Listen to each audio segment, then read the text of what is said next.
I was born in Manassas, Virginia. I love the South, but I was raised in Connecticut and then moved back to Virginia for college, and now I'm back down in South Carolina. Mellow Mushroom is great. What's the name of the place right next to us? Persona. Persona's pizza is amazing.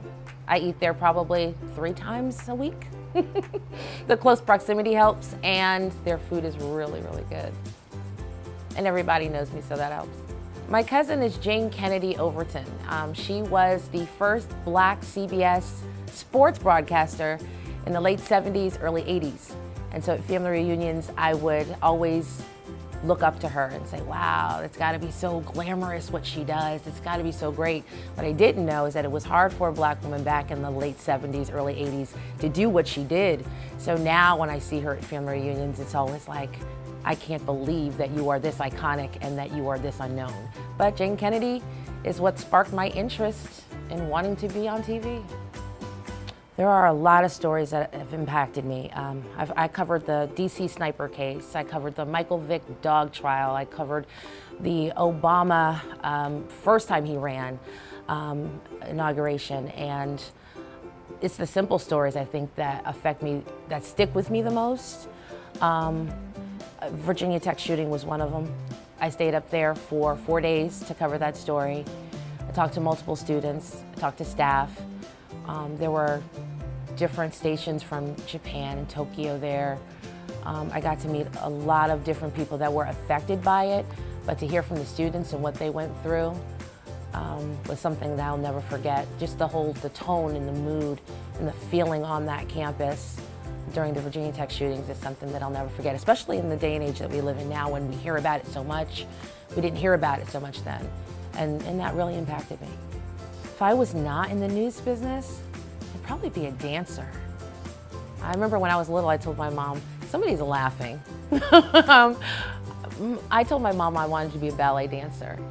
And she said, no, no, no, you don't want to be a ballet dancer. You're doing gymnastics, stick with gymnastics. I outgrew gymnastics. But I've always loved seeing like the Alvin Ailey dancers and people dance on Broadway. I think it's art, and I'm amazed at what people can do with their bodies. I probably would love to have been a dancer.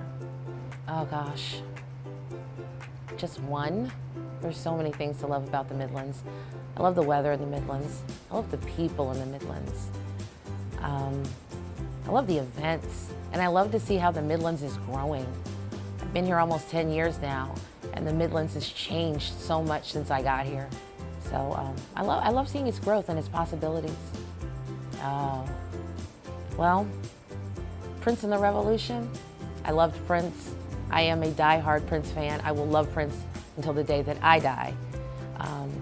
So that's one of my favorite artists. Probably when I first started here, it was welcoming because I'd come from a station where everything was so, I don't know, it was so disconnected, and being here was more family oriented, if that makes sense. We were smaller and we were closer, and it gave us a better chance to connect. Starting here, I'm me. What you see is what you get. I don't put on any fronts. I don't pretend to be somebody I'm not. Love it or hate it, I'm me. I'm Rochelle Dean. Sleep. I love to sleep. My husband said if I could marry sleep, I would. I sleep a lot. Probably because I have almost 9-year-old twins that I'm running after most of the time, but yeah, I really enjoy naps. I enjoy Saturday afternoons, sleep and vegging out on Netflix and then sleeping all Sunday. I really, really love to sleep.